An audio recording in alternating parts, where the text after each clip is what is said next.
నమస్తే. నేను జీవి సత్యనారాయణ. ఈ వీడియోలో ఇప్పుడు రోజు ఎవరు చూసినా, ఎక్కడ చూసినా, ఏ ఛానల్ పెట్టినా బంగారం 1,00,000 దాటిపోయింది. బంగారం ఎప్పుడు తగ్గుద్ది? మేము కొనమైతిమే. తక్కువలో కొనుక్కునేటది పోయేది, ఇప్పుడు పెరిగేది. మనం అనవసరంగా మిస్ అయిపోయినమే. మా అమ్మాయి పెళ్ళికుంది. మా అబ్బాయి పెళ్ళైతే కోడలికి ఇవ్వాల్సి ఉంటుంది. మా ఇంట్లో చిన్నపిల్లలు ఉండరు. వాళ్ళ పెళ్ళికి గానీ, చదువులకు గానీ అంటే ఫ్యూచర్‌లో బంగారం పెరిగితే మనం ఎలా మన కాడున్న సేవింగ్స్‌కి బంగారం రాదు. అంటే అంతకుముందు ఉన్న పైసలు ఉన్నప్పుడు ఏదైనా బంగారం కొందామంటే కొందామొచ్చులే ఇంక కొన్ని పైసలు జమైనాక అనుకుంటారు. ఈ లోపల బంగారం ధరలు బాగా పెరిగిపోవటం. ఎప్పుడు తగ్గుద్ది చూద్దాం అంటాం.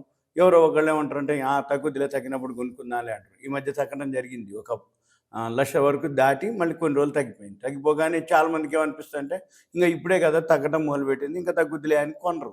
ఎప్పుడైనా కానీ జనరల్‌గా అందరి మనస్తత్వాలు ఎట్లుంటాయంటే తగ్గుతున్నప్పుడు బంగారం ఇప్పుడు మనం కరువులో ఉన్నాం, పైసలే లేవు, మళ్ళీ ఇప్పుడు దాన్ని కొంటే అది పెరుగుద్దో పెరగదో ఇంకా తగ్గొచ్చు కదా! చూద్దాంలే అనుకుంటారు. ఇక బాగా పెరిగినాక అనవసరంగా మిస్ అయిపోయాను. ఎప్పుడుండే ఈ కరువు కాటకాలే అంటే కరువు ఎప్పుడు పైసలు టైట్‌గానే ఉంటది.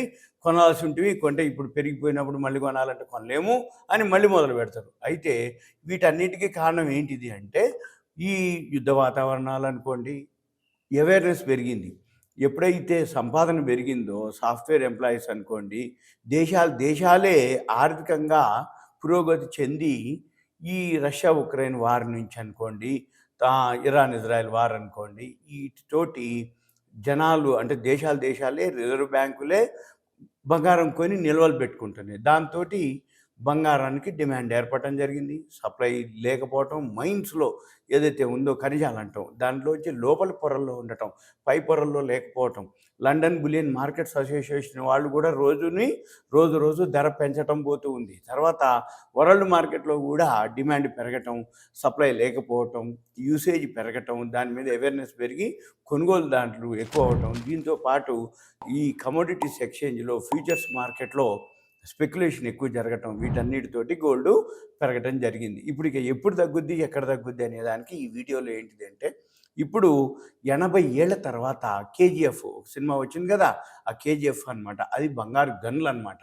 ఈ కేజీఎఫ్ ఏదైతే బంగారు గన్‌లున్నాయో అది క్లోజ్ అయింది. ఇప్పుడు మళ్ళీ దాన్ని రీఓపెన్ చేస్తున్నారు. ఆ కేజీఎఫ్ ఏదైతే బంగారు గనులు ఉన్నాయో దాందే ఇప్పుడు మీకు చెప్తున్నాం. దాన్ని ఏమంటారంటే కోలార్ అనమాట. కోలార్ గోల్డ్ ఫీల్డ్స్ అంటారు. అది భారతదేశంలోనే అతిపెద్ద బంగారు గని అనమాట అది. అయితే అది స్వాతంత్రం రాకపూర్వమే ఈ బంగారు గని మన దేశంలో ఉంది. అది కర్ణాటకలోని కోలార్ జిల్లాలో ఒక నగరం అనమాట. దాని పేరే కేజీఎఫ్. ఈ ఏదైతే కేజీఎఫ్ అంటే కోలార్ గోల్డ్ అనమాట. అంటే అక్కడ బంగారు క్షేత్రాలున్నాయి. ఇది ఆ నగరం పేరు కేజీఎఫ్. అయితే దాన్నే మినీ ఇంగ్లాండ్ అని పిలిచేవారు పాత రోజుల్లో. అంటే బంగారు నగరం అనమాట. అంటే ఎప్పుడైతే బెంగుళూరు నుంచి అంటే ఇది దూరం. బెంగుళూరు నుంచి ఒక 100 కిలోమీటర్ల దూరంలో ఉంటుంది. ఇది బంగారానికి ఏదైతే ఉందో ప్రసిద్ధి అనమాట. దీనిపై సినిమా కూడా రావడం జరిగింది. మనం చూడటం కూడా జరిగింది. చాలామందికి కేజీఎఫ్ 1, 2 ఐడియా ఉంది. అయితే దీని మీదనే సినిమా తీయడం జరిగింది. ఈ సంఘటనల ద్వారానే ఆ సినిమా కూడా ఘన విజయం జరగటం జరిగింది. ఇప్పుడు మళ్ళీ ఈ కేజీఎఫ్ ఏదైతే గన్లున్నాయో దాన్ని మళ్ళీ రీఓపెన్ చేసే ఆలోచనలో ఉన్నట్టు. ఇది అధికార వార్త కాదు. న్యూస్ అయితే స్ప్రెడ్ అయింది. ఆ న్యూసే మీకు ఇప్పుడు చెప్తాను. అధికారికంగా వెల్లడించిన తర్వాత చూద్దాం మళ్ళీ. ముందైతే ఇప్పుడు ఇన్ఫర్మేషన్ అనమాట. అయితే రీఓపెన్ చేయబోతుందనే వార్తలు ఇప్పుడు బయటకు రావటం జరిగింది. ఇంకా అధికార ప్రకటన లేకపోయినప్పటికీ దీనికి సంబంధించిన వార్తలు మాత్రం స్ప్రెడ్ అవుతున్నాయి. దాదాపు 80 సంవత్సరాల తర్వాత 2 దశాబ్దాలైంది మూసివేసి. దాన్ని మళ్ళీ రీఓపెన్ చేస్తున్నారనేది దీని యొక్క సారాంశం. అయితే 1880 నుంచి 2001 వరకు అంటే 121 సంవత్సరాలన్నమాట. ఈ బ్రిటిష్ పాలకులు ఎవరైతే ఉన్నారో ఈ కేజీఎఫ్ నుంచి 900 టన్నుల బంగారం బయటికి తీసి ఆ మైన్స్‌లోంచి, ఖనిజాల్లోంచి తీసి వాళ్ళు తరలించుకుపోవటం జరిగింది. అందుకని వాళ్ళు అత్యంత ధనవంతులైనరు. 2001లో ఈ బంగారం తవ్వకాన్ని నిషేధించడం జరిగింది 2001లో. అయితే ఎప్పుడైతే ఇది గనక తవ్వి మళ్ళీ బంగారం గనక బయటికి తీస్తే లక్షల కోట్లు ప్రయోజనం చెందే అవకాశం ఉంది. అయితే తాజాగా ఈ కోలార్ బంగారు గనులు కేజీఎఫ్ ఏదైతే ఉందో 79 సంవత్సరాలయింది మూసి. 79 సంవత్సరాల తర్వాత మళ్ళీ దీన్ని రీఓపెన్ చేస్తున్నారు అన్నట్టుగా వార్తలు రావటం, దీంతో సోషల్ మీడియాలో ప్రచారం జరగటం, దీంతో కనుక ఒకవేళ ఈ బంగారు నిల్వలు గనక తీసినట్లయితే మనకు లక్షల కోట్ల ప్రయోజనం ఉంటుంది అనేది దీని యొక్క అన్నమాట. అయితే దీని నుంచి కనుక 750 కిలోల బంగారం అనమాట. ఒకవేళ ఈ మైన్స్ కనుక ఓపెన్ అయితే 750 కిలోల బంగారాన్ని బయటికి తీయొచ్చు. ఇండియా మనము వరల్డ్‌లోనే అతిపెద్ద వినియోగదారులు అనమాట. ఏది ఈ గోల్డ్‌కి వచ్చేటప్పటికి. మనకు గనక ఇది గనక ఓకే అయ్యి మైన్స్ కనుక వస్తే మన యొక్క ఆర్థిక వ్యవస్థ మారిపోతాం అనమాట మనకి. ఇది మెయిన్ అనమాట. అప్పుడు మనము ప్రపంచంలోనే ఒక మంచి అంటే అభివృద్ధి చెందే దేశంగా మనం అవుతాం అనమాట. అంటే ఇప్పుడు ఏదైతే బంగారం డిమాండ్ ఉందో మనం పక్క దేశాల నుంచి కొనుక్కుంటున్నాం. అదంతా కూడా మనం కొనాల్సిన అవసరం ఉండదు. మనకే ఆ ఫారెన్ కరెన్సీ అంతా కూడా మనకి ఆదా అవుతుందన్నమాట. మళ్ళీ దిగుమతి చేసుకునే పని తప్పుద్ది.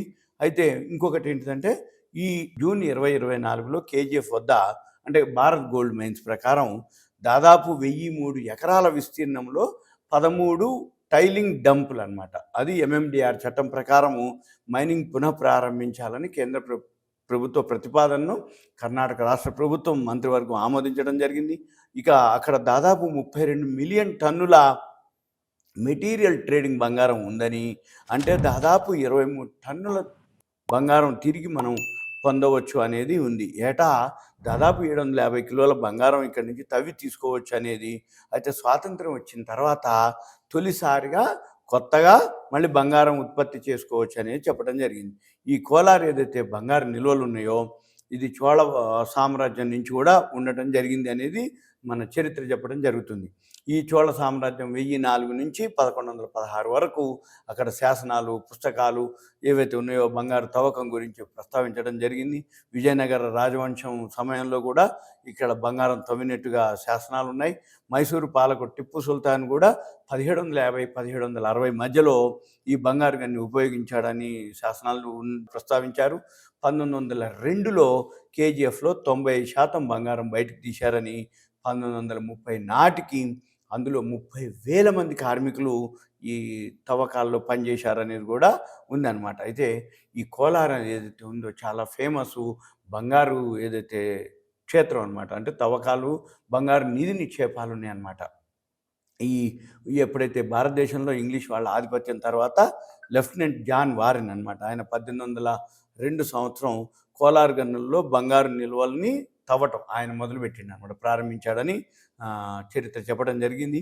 1804-1860 మధ్యలోనే కోలార్ బంగారు క్షేత్రాల్లో తవ్వకాలు ప్రారంభించడం, 1880లో ఆంగ్ల కంపెనీ కోలార్లో బంగారం తవ్వడం ప్రారంభించి 1943 నాటికి కేజీఎఫ్ నుంచి 583 టన్నుల బంగారాన్ని తవ్వి ఖజానాని బంగారం తోటి నింపుకుంది బ్రిటిష్ కంపెనీ.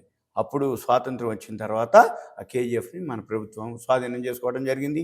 ఈ బంగారు గని ఏదైతే ఉందో 1956లో జాతీయం చేయడం జరిగింది.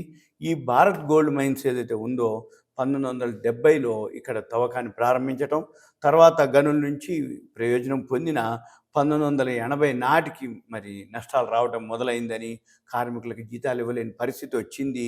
2001 సంవత్సరంలో తవ్వకాలు ఆగిపోయినాయి. అంటే పై పొరల్లో లేదు బంగారం, లోపల పొరల్లోకి వెళ్ళిపోయింది. అంటే ఎంత తవ్వుతున్నా కొద్దీ కాస్ట్ ఆఫ్ ప్రొడక్షన్ పెరిగిపోద్ది అని, అంటే పై పొరల్లో ఉంటే తక్కువ ఖర్చుతోటి బయటకు వస్తుంది. ఎక్కువ పొరలు అంటే లోపల పొరల్లో ఉండేటప్పటికి తవ్వటానికే ఖర్చు ఎక్కువయ్యేది. దీంతో కోలారు బంగారు క్షేత్రాలు శిథిలావస్థకు చేరుకోవడం జరిగింది.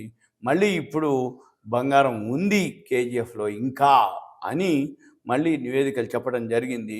ఇవన్నీ కనుక అధికార వార్తలు కావు, వార్తలు వస్తున్నాయి. అయితే ఎక్కడో ఒక దగ్గర ఎప్పుడో ఒకసారి మళ్ళీ చేస్తారు. ఇలాంటిదే మైన్స్ ఒకటి చైనాలో కూడా బయటపడటం జరిగింది. మళ్ళీ ఆ చైనా వీడియో ఇంకొకసారి చేస్తాము. ఇది మన ఇండియాకి, చైనా అయితే చైనా దేశానికి లాభం. అక్కడ ఎంత నిక్షేపాలు దొరుకుతాయి, ఏం దొరుకుతుంది, ఎంత ఉంటుంది అనేది ఆ చైనా దేశానికి. ఇది మనకి కనుక ఓకే కనుక అయితే మన ఆర్థిక వ్యవస్థ బాగా అభివృద్ధి చెందుద్ది. మన దగ్గర బంగారం చాలా ధర తక్కువ అయ్యే అవకాశాలు కూడా ఉంటాయి అనేది దీని యొక్క సారాంశం. ఇదంతా మీకు awareness, education, information, knowledge purpose మాత్రమే. ఓకే, ఉంటా. Thank you. సెలవు.